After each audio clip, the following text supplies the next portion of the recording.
예, 오늘부터 이제 로마서 9장으로 들어갑니다. 로마서 9장부터 11장까지 그 주제는 이스라엘의 구원이에요. 1장부터 8장까지 바울이 무슨 내용을 다루었냐면 어떻게 한 사람이 하나님 앞에 의롭다 하심을 받을 수 있는가, 이제 그 문제를 다루었습니다. 그 질문에 대한 바울의 답변은 무엇이죠? 어떻게 한 사람이 하나님 앞에 의롭다함을 받을 수 있는가? 그에 대한 대답은 믿음으로라는 것이었어요. 그리고 바울은 이 점에 있어서 유대인이 특별한 위치에 있지 않음을 누차 강조했습니다. 그래서 육체적으로 유대인 된 것이 구원의 보장이 될 수 없다. 그리고 유대인이든 이방인이든 오직 믿음으로만 하나님께 의롭다함을 받을 수 있다. 이제 이 진리를 지금까지 줄곧 강조해 왔습니다. 그렇다면 무슨 문제가 뒤따르냐면요. 그러면 민족으로서의 이스라엘은 어떻게 되느냐 하는 문제가 뒤따릅니다. 민족으로서의 이스라엘은 이제 아무 의미가 없다는 것인가? 바울은 아마 누군가 그렇게 물었다면 전심으로 반대했을 거예요. 전혀 그렇지 않다고. 여전히 민족으로서의 이스라엘은 하나님 앞에 매우 소중한 존재라고. 왜 그렇죠? 이스라엘은 하나님과 언약으로 맺어진 백성이거든요. 이스라엘은 하나님의 언약 백성이에요. 그래서 구약에 이스라엘에 대한 수많은 약속들이 있습니다. 그래서 그 약속들이 반드시 이루어져야 돼요. 그래서 여기 모순이 있는 거예요. 만약에 바울에게 그리스도와 이스라엘 중에 택하라면 바울은 당연히 그리스도를 택하겠죠. 그런데 이스라엘 역시 하나님의 약속과 그에 대한 모든 것이 이렇게 주어져 있는 민족이기 때문에 바울에게 있어서 가장 자연스러운 현상은 누구보다도 이스라엘이 먼저 그리스도를 믿었어야 한다는 거예요. 그러니까 그리스도는 하나님이 보내신 메시아이시고 또 인류의 구세주이시고 그리스도를 통해서만 하나님의 구원을 받을 수가 있습니다. 그리고 이스라엘은 하나님이 구원을 위하여 특별히 택하시고 예정하신 민족이에요. 이 둘 다 구약에 뿌리를 두고 있어요. 두 진리가 다 구약에 약속되어 있습니다. 그렇기 때문에 논리적으로 이야기하면 예수님이 오셨을 때, 그리스도가 오셨을 때 누구보다도 유대인들이, 이스라엘이 먼저 예수님을 믿었어야 했습니다. 그런데 드러난 현실은 전혀 그렇지가 않았어요. 소수의 유대인들만 예수님을 믿었고 민족 전체로서의 유대인들은 예수님을 믿지 않았습니다. 그래서 이것에 대한 설명이 필요해요. 바울이 오직 믿음으로만 하나님께 의롭다함을 받을 수 있다라고 말한 것은 오직 그리스도를 통해서만 하나님께 의롭다함을 받을 수 있다는 말이에요. 그래서 바울은 그 점에 있어서는 회의가 없습니다. 질문이 없고 의심이 없어요. 그리스도만이 구원의 길이다. 근데 문제는 왜 그러면 이스라엘이 그리스도를 믿지 않느냐 하는 것입니다. 그리고 이스라엘이 그리스도를 믿지 않으면 구약에 약속된 그 모든 것은 어떻게 되는가. 그래서 첫째는요, 이 문제를 해결해야 되고요. 이것은 단순히 이스라엘이라고 하는 하나의 민족의 구원 문제만이 아니에요. 그보다 더 깊은 문제가 여기에는 얽혀 있습니다. 무엇이냐면 하나님 자신의 영광이 걸려 있어요. 하나님이 이스라엘을 택하셨습니다. 그런데 이스라엘이 불신과 불순종으로 결국은 구원을 받지 못하고 버림을 받게 된다면 누가 실패하는 겁니까? 하나님이 실패하는 거예요. 그러니까 단순히 이스라엘의 민족적인 비극에서 그치는 게 아니고 문제는 하나님이 이 이스라엘을 구원하시는 일에 실패한 것이 아닌가 하는 그 문제가 또 대두가 돼요. 근데 거기서만 그치는 게 아닙니다. 또 하나의 문제가 있어요. 뭐냐면 신약 성도인 우리가 구원받는 것은 어떻게 우리가 확신할 수 있는가. 하나님이 이스라엘을 결국 실패하고 마셨다면 우리도 실패할 수 있다는 얘기가 아닌가. 이것이 또 논리적으로 이어지는 문제예요. 그래서 이게 그렇게 간단한 문제가 아닙니다. 오늘 우리들에게는 이게 전혀 문제가 되지 않아요. 왜냐하면 우린 유대인들이 아니고 유대인 됨에 대한 그 그 유대인들의 그 자부심과 그 의식을 우린 전혀 이해하지 못하기 때문에 그게 뭐 문제인가. 이제는 유대인이든 이방인이든 구별 없이 예수 믿으면 되는 것 아닌가. 바울은 그 점을 인정합니다. 이제는 유대인이든 이방인이든 예수님을 믿으면 돼요. 그렇기 때문에 지금까지 유대인으로서 누려왔던 그 모든 특권과 유대인으로서 하나님과 관계해왔던 그 모든 것에 대한 엄청난 이제 고민과 문제가 대두되는 것입니다. 아무튼 하나님이 이스라엘을 구원하시는 일에 결국 실패하신다면 우리 신약 성도들의 구원도 보장될 수 없다는 그런 문제가 걸려 있어요. 그리고 무엇보다도 하나님 자신의 영광이 훼손될 수 있다는 이런 심각한 문제가 있습니다. 그래서 로마서 9장부터 11장에서는 단순히 이스라엘의 구원 문제만을 다루는 것이 아니고요. 결국 가장 중요한 신학적인 이슈로 이제 들어가게 돼요. 어떤 의미에서 지금까지는 여러분이 많이 들은 내용을 우리가 공부해온 셈이고요. 1장부터 8장까지는 9장, 10장, 11장은 공부하시는 중에 좀 낯선 내용들이 나올 수 있고 신학적으로 굉장히 논란이 많은 그런 내용들이 다루어지게 될 것입니다. 여기서 가장 이제 두드러진 주제 중에 하나는 예정론이에요. 하나님의 예정이 어떻게 구체적으로 이루어지는가 하는 이 문제가 여기서 다루어지고요. 그 다음에 민족으로서의 이스라엘을 어떻게 이해하느냐에 따라 또 세대주의라는 또 어떤 그 신학이 또 하나의 그 주장을 하게 되고 그래서 이스라엘을 어떻게 봐야 되는가, 구원을 어떻게 봐야 되는가, 그리고 가장 중요하게는 하나님의 주권이란 무엇인가. 사실 여기서 걸려 넘어질 수가 있습니다. 하나님의 주권을 성경이 가르치는 그대로 받아들이기에는 오늘날 우리 현 시대가 이 소위 말하는 이 세상 문화가 너무나 그 반대 극단으로 가 있기 때문에 믿는 우리들조차도 그 영향을 많이 받아서 하나님의 주권을 우리가 쉽게 받아들이지 못하는 모습을 종종 보게 돼요. 그만큼 우리는 하나님 중심이 아니고 인간 중심인 사고방식에 익숙해져 있기 때문에 그렇습니다. 그래서 지금 9장, 10장, 11장으로 들어가는 것이 아주 그 심각한 문제입니다. 많은 설명을 필요로 하고 또 지금까지 많이 듣지 않았던 내용을 우리가 다루게 될 것이기 때문에 어떤 분들은요, 로마서에서 9, 10, 11장을 건너뛰려는 성향이 있어요. 근데 사실은 제가 그랬습니다. 지금까지 제가 로마서를 가르치면서 항상 강조를 1장부터 8장까지만 하고 그 뒤는 조금 앞부분보다 좀 덜 중요시 여기는 경향이 있었고 특별히 그 중에서도 90, 11장은 좀 건너뛰고 싶은 그런 충동을 많이 받았어요. 그래서 1장부터 8장까지 어떻게 구원받느냐 그 문제를 배우고 그 다음에 12장부터 16장까지 그럼 어떻게 살아야 하느냐 그 문제를 다루면 충분할 것 같았어요.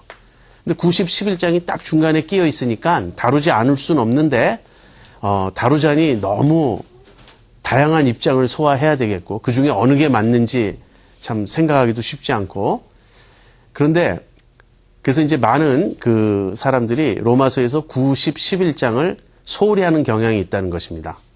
근데 요즘엔 또 반대의 극단이 있어요. 오히려 로마서의 핵심은 90, 11장에 있다. 그래서 1장부터 8장은 서론이고 12장부터 16장은 부록과 같다. 이렇게까지 주장하는 분들이 있습니다. 아마 그 정답은 그 중간일 거예요. 90, 11장이 단지 삽입 부분으로서 우리가 그냥 소홀히 여겨도 괜찮은, 건너뛰어도 괜찮은 그런 부분이라는 입장은 확실히 거부되어야 됩니다. 로마서 90, 11장은 제가 아까 설명한 그런 이유로 인해서 반드시 필요한 부분이고 1장부터 8장에 뒤이은 논리적으로 아주 필연적인 그런 부분이에요. 그렇지만 또 다른 극단 90, 11장을 너무 과도하게 중요시 여겨서 마치 로마서의 그 핵심이 여기에 있는 것처럼 그렇게까지 주장할 필요는 없다고 생각합니다. 아무튼 여러분이 로마서에 있어서 90, 11장의 그 위치와 그 역할을 어느 정도 인식하고 있으면 좋겠어요. 제가 아까 세 가지 문제를 지적했죠. 첫 번째는 이스라엘의 구원이라는 것은 구약 전체를 배경으로 하고 있기 때문에 이제는 끝났다든지 이제는 그것이 그냥 이방인들로 대체되었다든지 그렇게 쉽게 넘어갈 문제가 아니라는 것. 이스라엘의 구원 문제는 반드시 구약에서부터 논리적으로 설명돼야 한다는 그 필요성이 하나 있다는 것. 그리고 두 번째는 여기에는 하나님의 영광과 하나님의 신실하심의 문제가 걸려 있다는 것. 그리고 세 번째로는 만약에 이 문제가 바로 해결되지 않으면 우리들 신약 성도들의 구원 역시 확신할 수 없다는 것. 이런 문제들이 여기 걸려 있다는 것입니다. 그래서 그런 이제 점을 염두에 두고 오늘 로마서 9장으로 들어가겠습니다. 그 로마서 9장의 1절부터 5절까지 먼저 같이 보죠. 내가 그리스도 안에서 참말을 하고 거짓말을 아니하노라. 내게 큰 근심이 있는 것과 마음에 그치지 않는 고통이 있는 것을 내 양심이 성령 안에서 나로 더불어 증거하노니 나의 형제 곧 골육의 친척을 위하여 내 자신이 저주를 받아 그리스도에게서 끊어질지라도 원하는 바로라. 저희는 이스라엘 사람이라 저희에게는 양자됨과 영광과 언약들과 율법을 세우신 것과 예배와 약속들이 있고 조상들도 저희 것이요 육신으로 하면 그리스도가 저희에게서 나셨으니 저는 만물 위에 계셔 세세의 찬양을 받으실 하나님이시니라. 아멘. 바울이 91장을 시작하면서 단순히 신학적인 호기심 또는 신학적인 문제의식으로 이 내용을 강론하는 것이 아님을 분명히 밝힙니다. 이것은 바울에게 있어서 무엇보다도 가장 절실한 문제였어요. 어느 정도 절실하냐면 우선 아주 좀 수다스럽게 과장되이 말하는 듯해요. 내가 참말을 하고 거짓말을 아니한다. 그냥 말하면 될 텐데 내가 진짜로 말한다. 이런 걸 강조하죠. 그 다음에 양심을 또 들먹이고요. 그 다음에 성령님까지 끌어옵니다. 그래서 내가 진짜 진심을 내가 털어놓는데 이건 내 양심이 증거하는 바고 성령님도 내 마음을 아신다. 이렇게 삼중적으로 자기 말의 그 진지함을 주장하고 있어요. 그러니까 지금 바울이 표현할 수 있는 가장 강한 어조로 지금 문제의식을 여기 서술하는 것입니다. 그러면서 바울이 이렇게 말해요. 나의 형제 곧 골육의 친척을 위하여 내 자신이 저주를 받아 그리스도에게서 끊어질지라도 원하는 바로라. 지금 바울의 고통은요. 자기 민족 때문이에요. 자기 민족이 한마디로 무슨 문제에 처해 있냐면 지금 바울이 표현하는 걸 그대로 뒤집으면 그게 지금 이스라엘의 문제예요. 이스라엘이 저주를 받아 그리스도에게서 끊어진 상태에 있다는 거예요. 그래서 자기가 대신 그렇게 되는 한이 있더라도 이스라엘은 구원받았으면 좋겠다. 지금 이렇게 말하는 것입니다. 여러분이 성경을 좀 아시면 이 비슷한 말을 한 또 다른 인물이 있는 거 아시죠? 구약의 모세가 모세가 이제 율법을 받기 위해서 시내산에 올라가 있는 중에 이스라엘 민족은 그 밑에서 금송아지를 만들어 놓고 우상 숭배하고 막 그랬어요. 그래서 하나님이 진노하셔서 넌 빨리 내려가 봐라. 그럼 내가 이 민족을 멸하겠다. 그랬을 때 모세가 이와 똑같은 말을 합니다. 그럴 수 없다고. 하나님께서 이제 저 민족, 이스라엘 민족을 멸하시면 이방 민족이 뭐라고 말하겠냐고. 저가 구원할 능력이 없어서 그들을 그냥 여기서 광야에서 죽이기 위해서 기껏 애굽에서 끌고 나온 것 아니냐고. 그러니까 이런 표현을 할 때는 지금 모세가 무엇을 마음에 염두에 두고 있는 거죠. 단순히 이스라엘 민족뿐 아니라 하나님의 이름, 하나님의 영광도 모세가 지금 걱정하는 거예요. 만약에 하나님이 여기서 이스라엘 민족을 멸하시면 하나님도 이방 민족들에게 웃음거리가 되지 않겠습니까? 하는 그런 거예요. 지금 바울과 지금 똑같은 그런 입장에 지금 서 있는 것입니다. 근데 이제 이걸 읽으면서 여러분도 그렇게 생각하시나요? 저는 솔직히 얘기하면 과거에 제가 CCC 활동할 때 민족 복음화를 우리는 기도할 때마다 부르짖었어요. 그러나 누가 넌 정말 한국 민족이 복음화 될 수 있다면 너 그리스도에게서 끊어줘도 좋으냐? 뭐 기도할 때 뭐 폼 잡고 그렇게 기도할지는 몰라도 저도 그렇습니다라고 뭐 부르짖을지는 몰라도 정말 아니죠. 그리스도에게서 내가 끊어질지라도 우리 민족이 구원 얻었으면 좋겠다. 그건 아닌 것 같아요. 제가 솔직하게 말하면 그만한 큰 민족 사랑이 저에게 없어요. 그래서 내가 대신 정말 그리스도에게 끊어질지라도 이 사람은 꼭 구원받아야 된다. 그렇게 말할 수 있는 대상이 있나? 제가 이렇게 생각해 봤더니요. 아이들한테는 그럴 것 같아요. 여러분 어떠십니까? 한번 생각해 보세요. 만약에 우리 아이들이 지금 바울이 지금 여기서 지적하는 것처럼 저주를 받아 그리스도에게서 끊어지는 것이 그들의 영원한 운명이 된다면 차라리 내가 그 일을 대신 당하는 게 낫지 않겠나 그런 생각이 듭니다. 이 시점에서 제가 솔직한 좀 얘기를 하나 해야 되겠어요. 어젠가요? 오늘 아침인가요? 법정 스님이 한국에서 입적하셨다는 그 뉴스를 접했습니다. 근데 어떤 느낌이 오냐면 그분이 비록 불교 스님이지만 그 김수환 추기경님 돌아가셨을 때 비슷한 느낌이 오는 거예요. 우리 한국에 정말 훌륭한 지도자 한 분이 또 떠나셨구나. 그래서 한국의 정신적 이 지도자를 잃어버린 어떤 영적 지도자를 잃어버린 거에 대한 아쉬움이 사실 제 마음에 있어요. 그런데 이제 기독교인으로서 내가 이렇게 느껴도 되는가 하는 회의가 또 전 뒤따릅니다. 그런데 김수환 추기경님도 그렇고 법정 스님도 그러니까 천주교와 불교의 대표적 지도자들에 대해서는 종교를 떠나서 온 한국 민족이 다 애도를 하는데 개신교에 그런 지도자가 있나 제가 이렇게 생각을 해봤어요. 물론 과거에 한경직 목사님의 경우 좀 근접하는 것 같긴 한데 개신교에는 없는 것 같아요. 현재로는.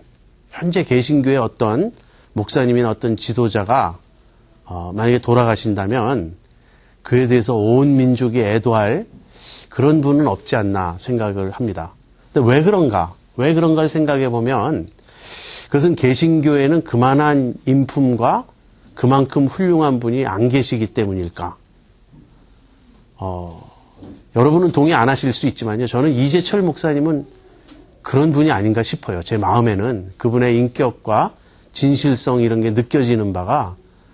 그런데 개신교는 좀 문제가 있어요. 그렇게 되기에는. 왜 그런지 아세요? 개신교는 종교다원주의를 인정하지 않거든요. 그러니까 우리가 다른 종교 지도자들을 참 존경할 수도 있고 인정할 수도 있지만 우리는 절대로 그리스도 밖에도 구원이 있다 이 말을 할 수가 없어요. 우리가 그리스도 안에만 구원이 있다. 이것을 주장하는 한 아무리 우리 중에 인격이 훌륭한 분이 계시다 해도 세상과 사회에서는 그게 걸림이 될 겁니다. 참 그런 생각을 이렇게 해봐요. 그런데 J.I. 패커라는 신학자가 이런 말을 한 것을 읽고 제가 깜짝 놀랐어요. J.I. 패커는 종교다원주의를 가장 끝까지 반대할 그리스도만이 유일한 구원의 길이라는 것을 주장할 분입니다. 근데 그분이 이런 말을 했어요. 모든 참된 복음주의자는 every true evangelical 마음속으로 비밀리에 만인 구원론자다. 그 말을 했어요. 그 말은 만인 구원론을 믿는다는 말이 아니라 만인 구원론이 사실이었으면 하는 것을 바란다는 말이에요. 저는 거기에 100% 동의합니다. 우리가 만인 구원론을 반대하는 이유는 뭐죠? 그러니까 모든 사람이 결국에는 구원받을 것이다. 라는 그 주장을 받아들이지 않는 이유는 성경이 그렇게 말하고 있지 않기 때문이에요. 그러나 우리의 마음만은 모든 사람이 구원받았으면 좋겠다 하는 것이어야 한다는 거예요. 이건 모순이 아닙니다. 왜 그렇습니까? 우리 하나님의 마음이에요. 우리 하나님은 모든 사람이 구원받기를 원하십니다. 그래서 하나님을 믿는 사람, 정말 하나님의 사랑을 아는 사람이라면 우리도 똑같이 모든 사람이 구원받았으면 좋겠다고 생각해요. 우리가 사랑이 부족해서가 아니고 우리가 편협해서가 아닙니다. 사실이 그렇지 않기 때문이에요. 진실이 그렇지 않기 때문이에요. 그리스도 밖에는 구원이 없다고 성경이 말하기 때문에 그렇습니다. 지금 바울이 느끼는 갈등은 그거예요. 마음으로는 자기 민족이 정말 구원을 받았으면 좋겠다는 거예요. 그러나 바울이 그거보다도 더 근본적으로 양보할 수 없는 진리는 뭐냐면 그리스도만이 구원의 길이라는 그거예요. 그러니까 그리스도를 믿지 않는 민족이면 구원을 못 받는 거죠. 그래서 마음에 큰 근심이 있고 애통이 있고 마음에 그냥 괴로움이 있고 차라리 내가 그리스도로부터 끊어질지라도 원하는 바다 하는 말을 하는 겁니다. 그래서 우리 그 소위 말하는 성경을 믿는다고 하는 복음주의 기독교인들이 이 하나님의 그 선택이라든지 그리스도만이 유일하신 구원의 길임을 담대히 말하는 건 필요한데요. 그리고 우리는 지옥에 대한 교리도 양보할 수가 없습니다. 아무리 그 인기가 없고 현 시대에는 거부 반응을 일으키는 그런 가르침이라 해도 우리는 그 양보할 수 없어요. 그러나 그런 거를 말할 때 마치 이런 걸 받아들이지 않는 사람들을 향해서 그 너희들은 벌받아도 마땅해 하는 그러한 태도로 우리가 아주 자고해진 모습으로 말하는 것은 스피릿이 틀렸다는 거예요. 바울처럼 우리 눈에 눈물이 가득 차서 마음이 너무 찢어지게 아파서 그리스도만이 구원의 길인데 이걸 받아들이지 않는 것이 얼마나 안타까운가. 그래야 한다는 거죠. 지금 바울이 그 말을 지금 하고 있는 것입니다. 그러면서 바울이 이스라엘이 어떤 존재인지를 설명해요. 이제 그 4절 5절에서 이스라엘의 특권을 쭉 얘기합니다. 그냥 이제 지금 여기 열거하는 이것들에 대해서 여러분이 이제 읽어보시면 그게 그렇게 중요한가 싶을지 모르겠어요. 근데 이스라엘 민족에겐요, 지금 여기 열거된 소위 말하는 특권들이 어느 정도 중요하냐면, 우리 한국 사람들이 지금 김연아가 금메달 따서 기뻐하잖아요. 그런 것과 비교할 수 없는 거예요. 우리 한국이 정말 이렇게 올림픽에서 5위를 하던 월드컵에서 4강에 올라가던 그런 정도의 영광, 우리가 아니면 세계에서 뭐 제일 그 강대국이 되던 그런 차원의 것이 아니에요. 이 사람들의 가치관은 철저하게 창조주 하나님 중심으로 만들어진 가치관이기 때문에 그렇게 다른 민족과 비교해서 우리가 좀 더 잘나고 못난 그런 우리는 훌륭한 민족인데 지금 그 얘기를 하는 게 아닙니다.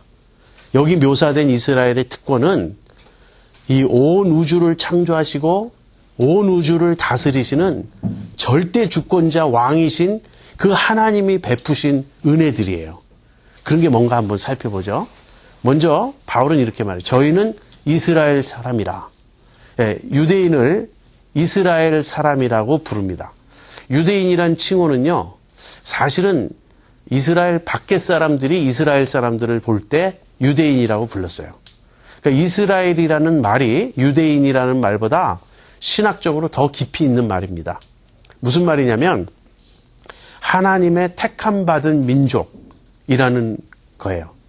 우리는 이스라엘이다. 이 말할 때 우리는 하나님의 택함 받은 민족이다 하는 것입니다.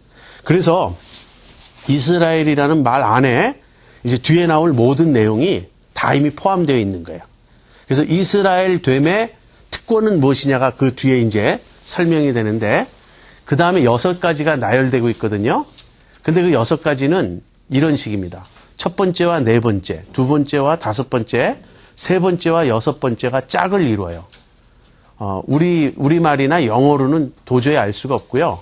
헬라어 원문으로 읽어보면 여기 나오는 단어들의 그 뒤에 맨 마지막 그 어미가 같은 형태를 이루면서 그게 짝을 이루는 그런 모습을 볼 수 있습니다. 그래서 첫 번째 거기 양자됨이라는 것과요. 네 번째 율법을 세우신 것이 짝을 이룹니다. 이스라엘 민족은 이제 출애굽한 이후에 시내산에 도착해서 거기서 하나님과 언약을 맺죠. 출애굽기 19장 여러분이 4절, 5절, 6절 거기를 보시면 너희가 내 말을 잘 들으면 너희가 열국 중에서 내 백성이 되고 거룩한 나라가 되고 제사장 국가가 될 것이다. 하나님 이런 약속을 하십니다. 그러면서 율법을 주시죠. 그래서 율법을 세우신 것과 이스라엘이 하나님의 양자되는 것이 같은 일이에요. 이 언약을 맺은 거예요. 그렇게 시내산에서. 그래서 시내산에서 이스라엘 민족은 하나님의 백성이 되면서 율법을 받았다 하는 것입니다. 두 번째와 네 번째인데요. 그것은 영광과 예배입니다. 이 영광이라는 말은요, 이스라엘 민족에게 영광 그러면 즉각 무엇을 떠올리냐면 지성소 안에 언약궤가 있죠. 그 언약궤 뚜껑을 보통 속죄소라고 부릅니다. 멀시시라고 부르는데 그 뚜껑이 어떻게 조각되어 있냐면 구룹이라고 하는 두 천사가 마주보고 이렇게 날개를 펴고 있는 그 모양으로 뚜껑이 조각되어 있어요. 그래서 그 두 그룹이 마주보고 있는 가운데 거기에 실제로 하나님의 임재가 이 밝은 빛으로, 그 구약적 표현을 빌면 불기둥처럼 그 불로 임재해 있었다고 이제 성경은 말합니다. 그걸 말하는, 그것을 쉐키나 글로리, 쉐키나 영광이라고 하는데 임재해 계신, 거기 와서 거하시는 하나님의 영광이에요. 그러니까 이스라엘 민족의 최고의 자랑은 하나님 우리 가운데 계시다는 거예요. 정말 그 성소 안에 지성소가 있고 지성소 안에 언약궤가 있고 그 언약궤 뚜껑 위 속죄소에 두 그룹이 마주보고 있는 그 가운데 하나님의 이 현현이, 하나님의 나타나심이 거기 있었다. 우리는 하나님을 모시고 있다. 그렇게 말할 수 있었던 민족이에요. 그 영광과 무엇이 함께 가죠? 예배가 함께 갑니다. 그 예배라는 말은 제사의식이죠. 유대인들에겐. 그래서 제사를 통하여 그 하나님께 나아가는 길을 갖고 있었다. 하나님을 모시고 있고 우리는 그 하나님께 나아가는 민족이다. 그러니까 이스라엘의 관점에서 보면요. 이것은 이 세상 어느 민족에게도 없는 거예요. 뭐 금메달 몇 개가 가져다 주는 영광 같은 게 아니에요. 얼마나 이것은 이들의 자랑이고 이들의 자부심이었겠습니까? 그리고 이제 세 번째와 여섯 번째는요. 언약들과 약속들이에요. 약속들이라는 것은 언약의 내용이죠. 그러니까 결국 같은 겁니다. 그래서 언약들 할 때는 뭐 성경에 보면 이제 노아와 맺으신 무지개 언약 있죠. 근데 그거는 유대인에게만 해당되는 건 아니죠. 그래서 언약의 가장 근본은 뭐냐면 아브라함과 맺으신 언약입니다. 그 다음에는 이 아브라함과 맺은 언약을 이제 이스라엘 민족이 구체화시킬 때 시내산 언약이 있었습니다. 그리고 시내산 언약이 이제 그 모압에서 다시 한번 갱신되고요. 그 다음에 여호수아에 의해서 세겜에서 그 언약이 갱신됩니다. 이런 것들이 언약들이에요. 우리는 언약의 백성이다. 이 언약은 무엇이냐면 언약의 공식은 뭐죠? 하나님이 이렇게 말씀하시는 거예요. 너희는 내 백성이 되고 나는 너희의 하나님이다. 그래서 이스라엘 민족을 백성 삼아 주시겠다는 약속입니다. 그게 언약이에요. 그래서 이 언약 안에 약속들이 있는데 그 약속은 다양합니다. 근데 그 다양한 약속 중에는 뭐가 포함될까요? 그리스도도 포함돼요. 그리스도가 누구죠? 언약에 어떻게 등장하죠?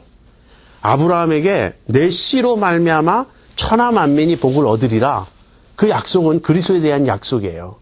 그러니까 언약이 있고 약속이 있습니다. 여러분 이것들은요. 이스라엘이 역사적으로 경험해온 것에서 그치는 게 아니에요. 과거에 언약궤가 있었고 과거에 지성소 안에 하나님이 실제로 임하셨다고 하더라. 근데 지금은 아닙니다. 이 당시는, 왜냐하면 이 당시는 언약궤가 없어졌어요. 이스라엘 민족이 바벨론 포로로 끌려가고 하는 와중에 뭐 전쟁에 져서 이제 다 빼앗기는 통에 언약궤가 어디로 갔는지 없어졌어요. 그러니까 사실은 지성소 안은 비어 있었습니다. 그러니까 지금 당장 쉐키나 글로리가 이 순간에도 있다. 이건 아니죠. 과거 역사에 그랬다는 거예요. 그리고 언약들, 약속들 다 그 옛날 거 아니냐. 근데 대답은 그렇지 않다예요. 지금 여기 묘사된 이 특권들은 미래까지 포함하는 거예요. 이것은 종말론적 구원을 내다보는 것입니다. 이 약속은 이미 성취되었기 때문에 이제 과거에 끝난 영광이다. 이스라엘 민족의 지나간 전성시대 이야기다가 아니고 결국 이건 무엇을 내다보냐면요. 이 언약들과 약속들이 있기 때문에 결국 이스라엘 민족을 하나님이 반드시 구원하셔야 된다는 보장과 같은 거예요. 그러면서 마지막으로 둘을 더하죠. 조상들. 조상들을 이야기한다면 언약의 근원입니다. 하나님이 아브라함, 이삭, 야곱과 언약을 맺으셨기 때문에 그 조상들이 결국 이스라엘에 속한 자들이 아닌가. 무슨 말이냐면요. 우리 그 그리스도를 통해 얻는 구원도요. 그게 그 언약을 통해서 하는 거예요. 아브라함 언약 말고 다른 구원의 길이 있는 게 아니고 바로 그 아브라함 언약을 성취하기 위해서 그리스도가 오신 거예요. 그래서 이제 언약의 출발점인 조상들도 이스라엘에게 속했다고 말하고 그 다음에는 그리스도도 이스라엘 민족에게서 나왔다. 그 언약의 완성인, 언약의 성취이신 그리스도도 이스라엘 민족에게 속해 있었다.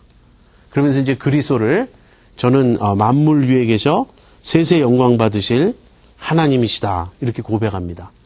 여기서 이제 그리스도를 하나님으로 바울이 인정한 것인가 아니면 그리스도도 찬양하면서 또 하나님을 찬양한 것인가. 근데 많은 학자들이 바울은 지금 그리스도를 하나님으로 부르고 있다.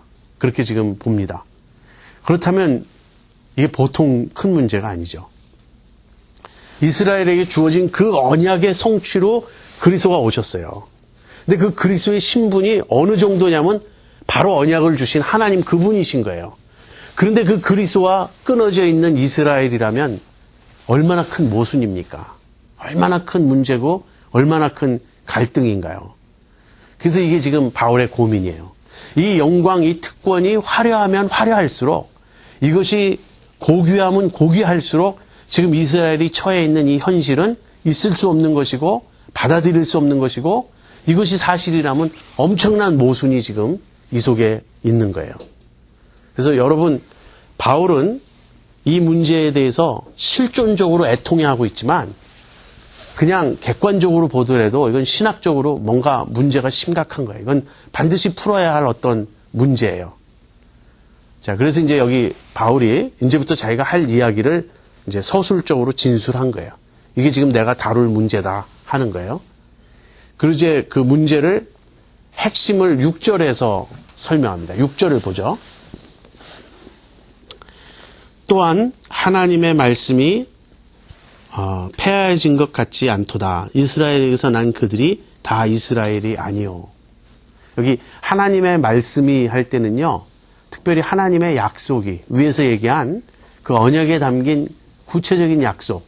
그 약속은 아까도 제가 말씀드렸지만 구원에 대한 약속입니다. 이스라엘이 구원 받아야 돼요. 이 약속에 의하면. 그래서 하나님의 약속이 폐하여진 것 같지 않다. 이 말은 하나님의 약속이 실패한 것은 아니다. 이 말이에요. 그래서 근데 여기 이제 같지 않도다. 이렇게 표현하죠. 이건 뭐냐면 이제부터 이 문제를 바울이 논증해 가겠다는 거예요. 그리고요, 이 9장, 10장, 11장을 조금 주의 깊게 읽어보면 알 수 있는 것은 여기에 엄청난 구약의 인용문이 등장합니다. 바울이 구약을 인용한 것 중에 그의 서신 전체에서 인용한 것 중에 가장 많은 부분이 여기 요 세 장에 들어가 있어요. 그렇게 이 전체가 그야말로 구약 애프터 구약을 인용하고 있는 겁니다. 저는 바울의 심리가 이랬을 거라고 생각해요. 물론 이제 하나님이 계시로 그에게 깨닫게 해주셨다.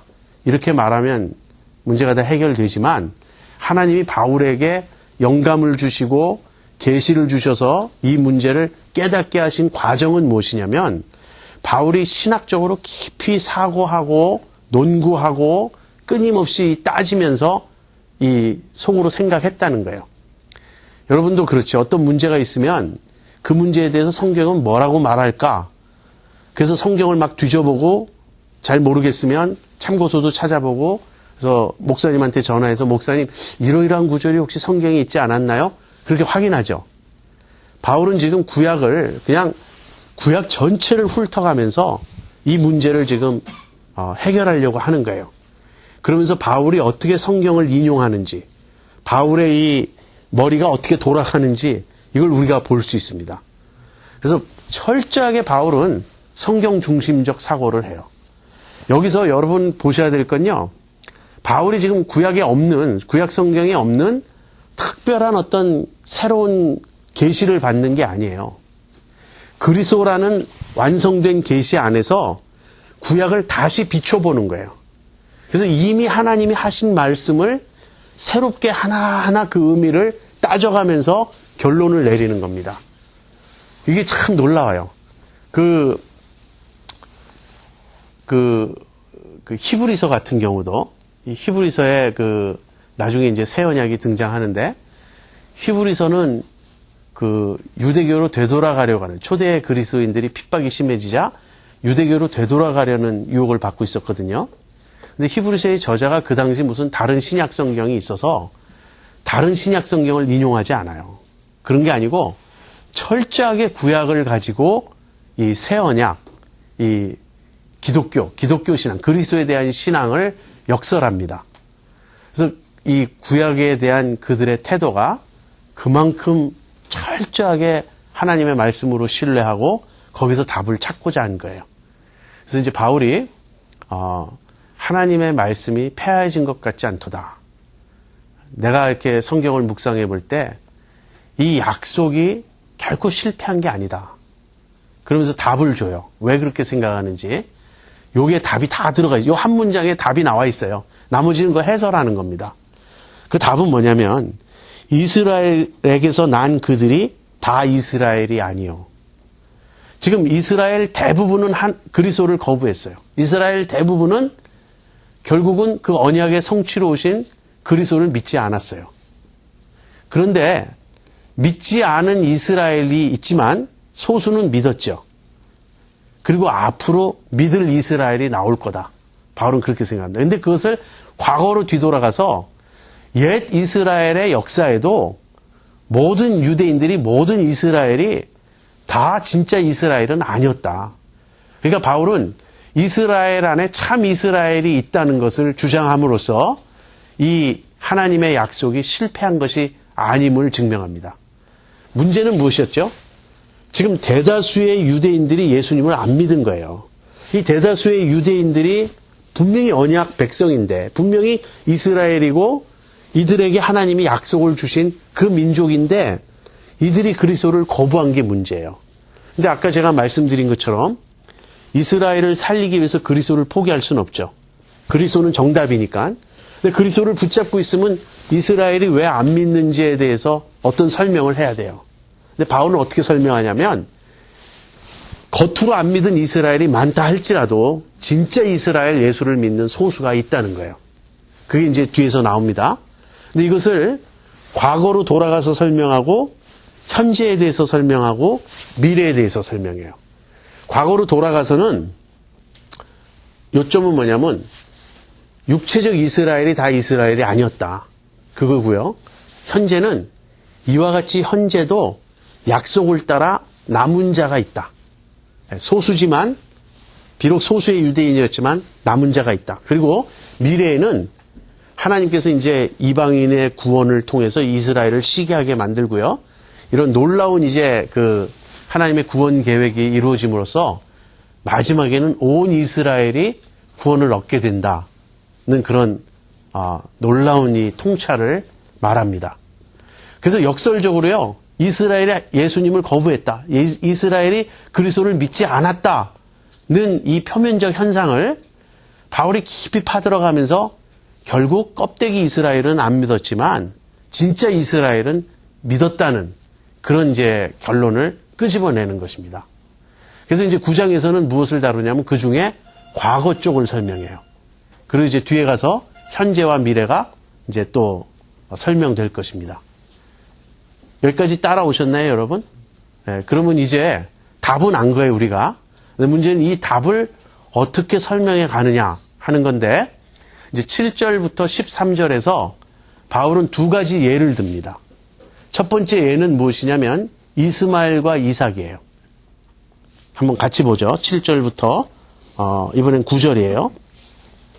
또한 아브라함의 씨가 다 그 자녀가 아니라 오직 이삭으로부터 난 자라야 내 씨라 칭하리라 하셨으니 곧 육신의 자녀가 하나님의 자녀가 아니라 오직 약속의 자녀가 씨로 여기심을 받느니라.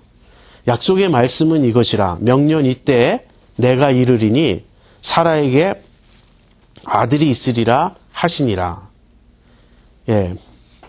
먼저 아브라함의 혈통적 자손이라고 다 아브라함의 자손이 아니다. 그러면서 육체로 낳았다 그래서 다 아브라함의 씨가 아니고 약속의 자녀여야만 된다. 이 얘기를 합니다. 이스마엘은 누구에게서 태어나죠? 아브라함과 하갈이라는 애굽의 여종에게서 태어나죠. 그래서 이스마엘은 무엇을 상징하냐면요. 육체를 따라 낳았다. 이거예요. 여기서 육체를 따라 낳았다는 말은 하나님의 개입 없이 순전히 아브라함 자신의 이 행위로, 노력으로, 힘으로 낳은 아들이에요. 그래서 이걸 구원론에 적용하면 이스마엘은 그 율법과 행위와 인간의 노력을 상징합니다. 그리고 이삭은 철저한 약속과 은혜와 하나님이 베푸시는 그런 하나님이 주시는 선물을 상징해요. 이스마엘은 어떤 의미에서는 공로예요. 아브라함이 만든 작품이에요. 근데 아브라함에게서 났다 그래도 이스마엘은 아니죠. 하나님이 이삭에게서 난 자라야 내 씨라 칭할 것이다. 이 말씀을 하셨어요. 그래서 일단 이스마엘과 이삭 둘을 비교해 볼 때 둘 다 아브라함의 아들이지만 이스마엘은 아니라는 거예요. 왜 아닌가? 이스마엘은 육체를 따라 낳고 이삭은 약속을 따라 난 자녀이기 때문에. 이 말은 무슨 말이냐면요. 그 이스마엘과 이삭에게만 적용되는 게 아니라 결국 이제 후에 혈통적으로 아브라함의 후손이라고 하는 이스라엘도 그 혈통 때문에 자동적으로 다 아브라함의 후손이 될 수 없다. 그 얘기와 이어지는 것입니다. 그런데 이제 그러니까 그거의 초점은 이제 그 8절에 있어요. 육신의 자녀가 하나님의 자녀가 아니라 오직 약속의 자녀가 씨로 여기심을 받느니라. 지금 이 말을 한 것입니다. 그런데 이 말을 하면 사람들이 아마 반론을 제기할 거예요. 그건 무슨 얘가 그렇습니까? 그건 나도 안다고. 어떻게 이삭과 이스마엘을 비교하냐? 이스마엘은 하갈에서 태어났고 이삭은 사라에게서 태어났으니 그거 누가 모르냐? 당연하다. 그래서 이제 두 번째 예를 듭니다. 이 두 번째 예는 누구냐면 에서와 야곱이에요. 근데 에서와 야곱은 이스마엘과 이삭에 대해서 제기된 반론이 제기될 수 없는 예예요. 왜 그렇죠? 우선 이스마엘과 이삭은 아버지는 같지만 엄마가 달랐잖아요. 그래서 한쪽은 하갈, 한쪽은 사라. 그런데 이 에서와 야곱은 아버지와 엄마가 똑같은 아들들이었어요. 둘 다 이삭과 리브가 사이에서 태어났어요. 그리고 더군다나 쌍둥이로 태어났습니다. 그러니까 에서와 야곱을 구별할 수 있는 외적 조건이 있습니까? 없습니까? 전혀 없어요. 자, 전혀 없는데 하나님이 누구를 택하시죠? 야곱을 택하시죠. 언제 택하십니까? 뱃속에 있을 때. 엄마 뱃속에 있을 때 하나님이 큰 자가 작은 자를 섬기리라. 그렇게 택하세요. 야곱을 택하세요. 그렇다면 아까는 무엇을 바울이 강조했냐면 육체로 난 자가 다 아브라함의 자손이 아니고 약속의 자녀라야 한다. 그 진리를 말했다면 이제 두 번째는 거기 11절에 나옵니다. 택하심을 따라되는 하나님의 뜻, 그걸 말하는 거예요. 하나님의 뜻은 그러니까 누가 참 이스라엘이냐 이 질문에 대해서 철저하게 하나님이 주권적으로 선택한 진짜 이스라엘이 있다. 지금 두 가지 예, 이스마엘과 이삭의 예와 에서와 야곱의 예 둘 다가 보여주는 바는 뭐냐면요. 이스라엘 안에 이스라엘이 있다는 거예요. 이스라엘 안에 이스라엘이 있다. 그러니까 육체로 태어난 이스라엘 전체가 다 그냥 하나님의 언약 백성이 되는 게 아니다. 그 안에 약속의 자녀인 이스라엘이 있다. 이렇게 하나의 구분을 했고요. 그렇다면 그렇게 해서 이스라엘 안에 있는 이스라엘은 누가 되는 것이냐? 이 질문에 대해서는 그건 하나님이 택하신 자들이 있다. 이 얘기를 하는 거예요. 그래서 여기 에서와 야곱이 엄마 뱃속에 있을 때는 무슨 말이냐면 아직 선이나 악이나 아무것도 행하지 않았다는 거예요. 그들이 선이나 악이나 아무것도 행하지 않았는데 하나님이 택하셨다면 이 택하심의 근거는 그 택하신 대상의 행위에 있지 않죠. 지금 에서는 못되게 놀아서 거절당했고 야곱은 착하게 놀아서 택함 받았다. 이런 말은 있을 수가 없다는 거예요. 뭐 실제 나중에 두 사람의 생애를 보아도 물론 에서도 못된 짓 많이 했지만 아무튼 둘 다 보면 어느 쪽이든 야곱이든 에서든 택함 받을 조건을 갖추지 못한 사람들이에요.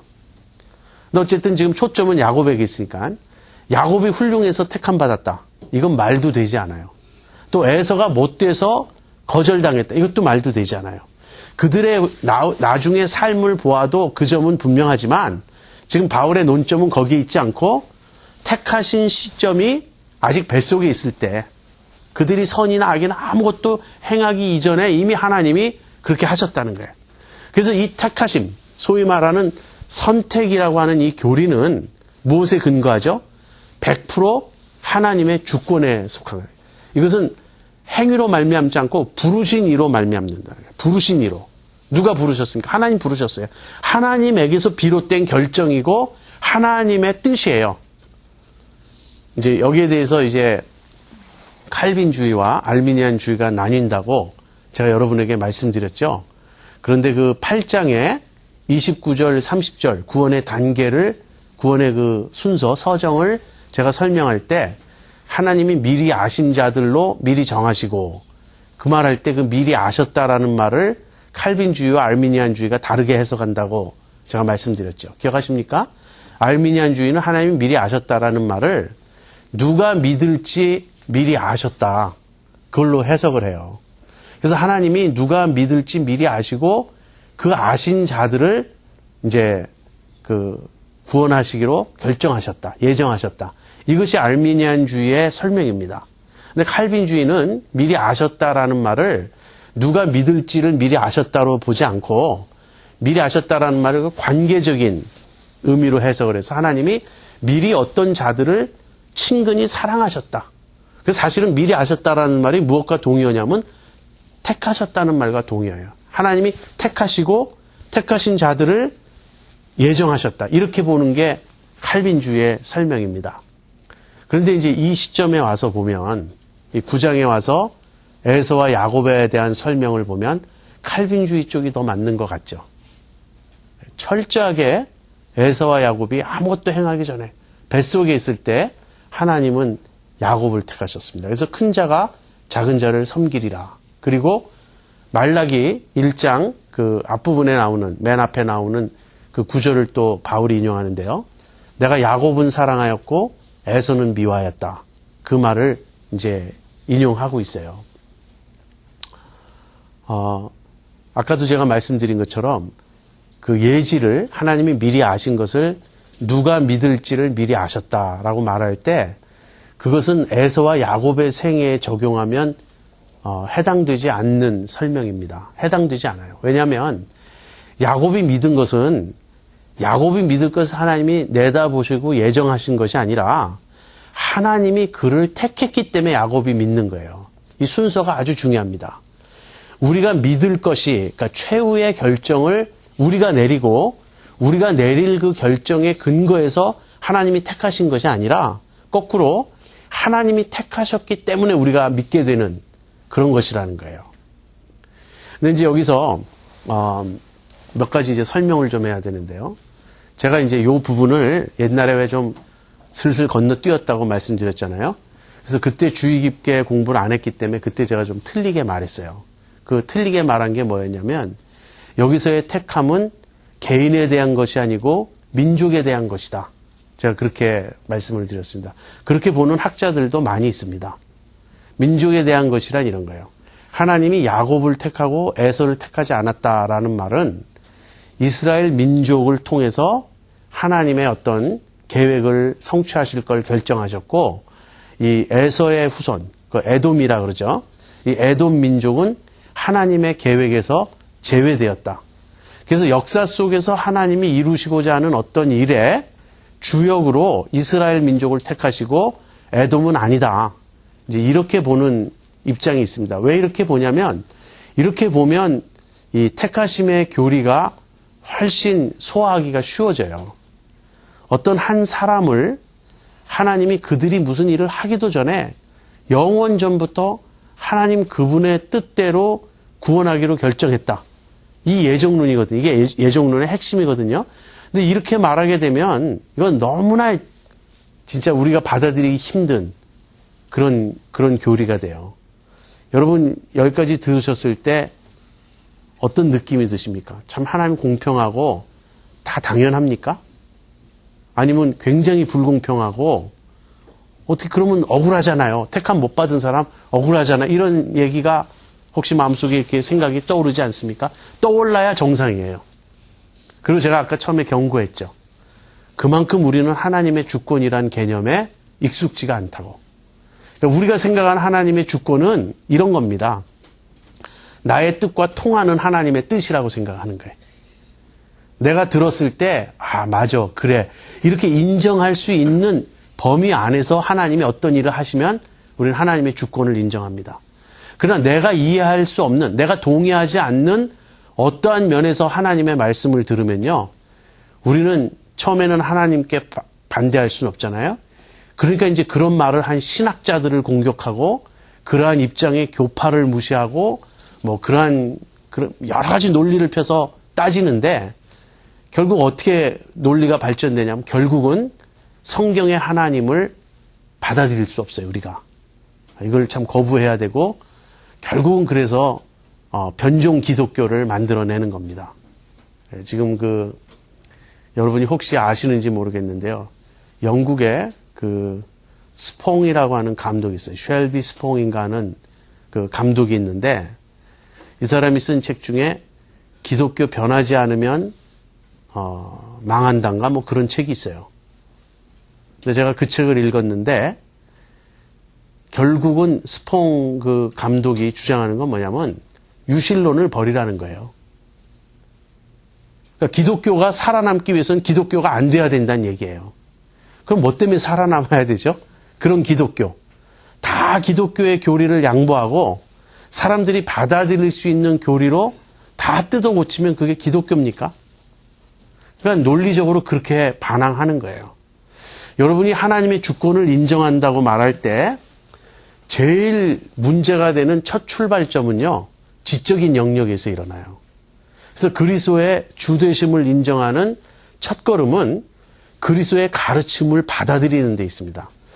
우리의 마인드가, 우리의 생각과 우리의 사고가 얼만큼 독립적이고 자기중심적이고 이 자율적인지, 자율적이란 말은 내가 모든 게 주인이 되는 그 사고방식이에요. 그런 철저한 그 자율적 사고방식으로 우리가 이렇게 무장되어 있는 사람들이기 때문에 하나님의 주권을 인정한다든지 그리스도의 주님 되심을 인정하는 첫걸음은 무엇이냐면 그걸 내려놓는 거예요. 그걸 내려놓기가 얼마나 힘든지 모릅니다. 우리는 그렇잖아요.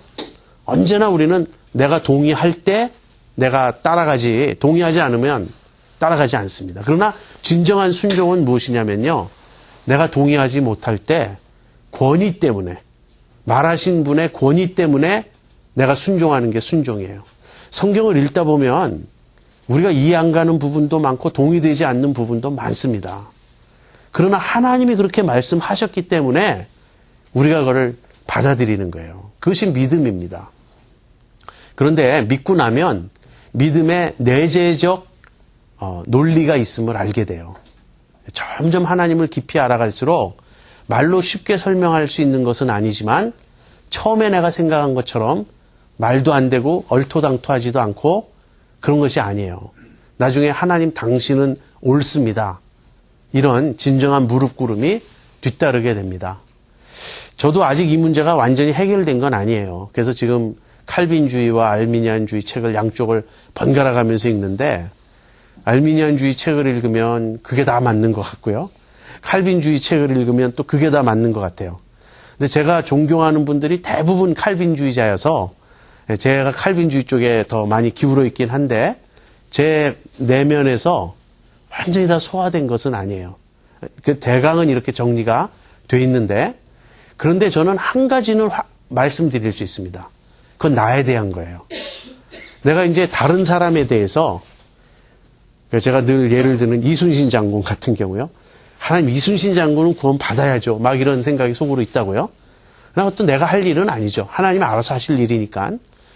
그런데 뭐 누구는 구원 받느냐 못 받느냐 뭐 예수님에 대해서 들어보지 못한 사람은 어떻게 되느냐. 예를 들면 법정 스님 같은 분도 참 저한테 어려움을 줘요. 굉장히 맑고 좀 투명한 그런 정신의 소유자이신데 아무튼 제가 아는 어떤 크리스찬보다 깨끗한 것 같아요. 이분에 대해서 내가 어떻게 설명을 하죠? 이분도 지옥 간다. 이분도 예수님 안 믿었기 때문에 구원 못 받았다. 교리적으로는 그렇잖아요. 그런데 다른 사람은 모르는데 저 자신에 대해서는 저는 인정할 수 있어요. 하나님의 주권을. 제가 하나님의 주권을 머리로만 알다가 가슴으로 깨달은 때 이런 생각이 들었습니다. 하나님이 나를 지옥에 보내셔도 하나님은 옳다고. 나는 지옥에 가서도 하나님 당신은 의롭습니다. 하나님 당신이 하신 일은 다 옳습니다. 내가 고백할 수밖에 없을 거라고. 그게 느껴지더라고요. 그게 인정되더라고요. 다른 사람에 대해서는 누구에 대해서 저게 공정한지 아닌지 내가 실상을 모르겠어요. 성경대로 하면 실상은 나와 있죠. 모두가 하나님 앞에 죄인이니까. 그러나 겉보기로는 내가 볼 때 간디 같은 분도 있고 아무튼 비그리스도인인데 훌륭한 분들이 많아 보인단 말이에요. 그래서 남들은 제가 모르겠어요. 근데 나는 알아요. 나는 하나님이 지옥에 보내셔도 난 할 말 없다는 거. 그리고 내가 왜 믿었느냐에 대해서 내가 결정했다는 생각이 안 들어요. 보니까 믿고 있는 거예요. 어떻게 믿었는지. 그러니까 제가 그걸 고백한다면 믿어지니까 믿는 거예요. 처음부터 믿어진 건 아니죠. 많은 회의도 하고 갈등도 하고 그랬는데 어느덧 하나님이 내 마음을 사로잡으셨어요. 그 존 스타트 목사님 나는 어떻게 그리스도인이 되었는가라는 책에서 그 하늘의 사냥개, 그죠? 하운드 오브 헤븐이라고 하나님을 개에다 묘사한 건 좀 불경스럽게 느껴질 수 있지만 아무튼 끝까지 먹잇감을 추적해서 물고 늘어지는, 다시 말하면 하나님이 택하신 자를 반드시 추적해서 그로 하여금 항복하고 하나님을 경배하고 하나님을 찬양하고 하나님을 믿게 만드시는 그 마음의 감화, 그거밖에는 설명할 길이 없다는 거예요. 내가 왜 믿게 되었는지에 대해서. 그래서 이 하나님의 주권은 참 어려운 일입니다. 근데 어려운 일인데 제가 발견한 기독교의 특성이 있더라고요. 뭐든지 내가 소화가 안 되고 이상하게 들리고 내 마음에 반발이 일어나는 그러한 교리일수록 거기에 신비가 담겨 있어요. 나중에 깊이 묵상하면서 그것이 해결될 때마다 하나님에 대한 새로운 눈뜸이 있을 것입니다. 그리고 그만큼 내가 세상적 사고방식에 어떤 이 자율적인 사고방식에 사로잡혀 있음을 깨닫게 되고요. 그런 면에서 내가 항복할 때 주님 당신이 옳습니다. 그리고 이 계시의 말씀을 내가 믿음으로 받아들일 때 내 믿음에 진보가 있었던 것을 제가 경험합니다. 앞으로 요 로마서 이 부분을 계속 공부하면서 그런 일이 여러분과 제게 일어날 수 있기를 바랍니다. 이 불의의 문제, 하나님 불의하시다. 이 문제를 바울이 다뤄요. 바울도 알고 있는 거예요. 사람들이 그 말 할 거라는 걸. 그래서 14절에 바울이 뭐라고 말하죠? 기록된 바 14절에 그런즉 우리가 무슨 말 하려? 하나님께 불의가 있느뇨. 왜 바울이 이렇게 말할까요? 사람들이 하나님 그건 공평하지 않습니다. 하나님 당신은 불의합니다. 이렇게 따질 것이기 때문에 바울도 알고 이제 그 점을 설명하기 시작합니다. 아직 지금 그 결론은 알았고 그 결론에 이르는 설명을 시작했을 뿐이에요. 그러니까 이제 우리가 현명하려면 이 시점에서 분통을 터뜨리고 뭐 말도 안 된다든지 시비 걸고 그러지 마시고요. 끝까지 따라가 보는 게 필요합니다. 일단 말을 다 듣고 나서 어떤지를 평가해야 되겠죠. 근데 오늘 우리가 일단 들은 말은 무엇이죠? 이스라엘이 다 이스라엘이 아니다. 그 겉으로 이스라엘 안에 진짜 이스라엘이 있다. 그 진짜 이스라엘은 육신으로 난 자가 아니고 약속을 따라 된 자고 그 택하신 것은 우리의 행위가 아니라 전적으로 하나님의 주권적 선택이었다. 여기까지 우리가 얘기했습니다. 여러분 재밌죠? 이 본문이. 안 그렇습니까? 저는 오히려 1장부터 8장까지는 많이 했는데 이 9장에 들어와서 참 여기 깊은 뭐가 있구나. 요즘 그걸 느끼고 있습니다. 다음 주에 계속 공부하겠습니다. 우리 기도하고 마치죠.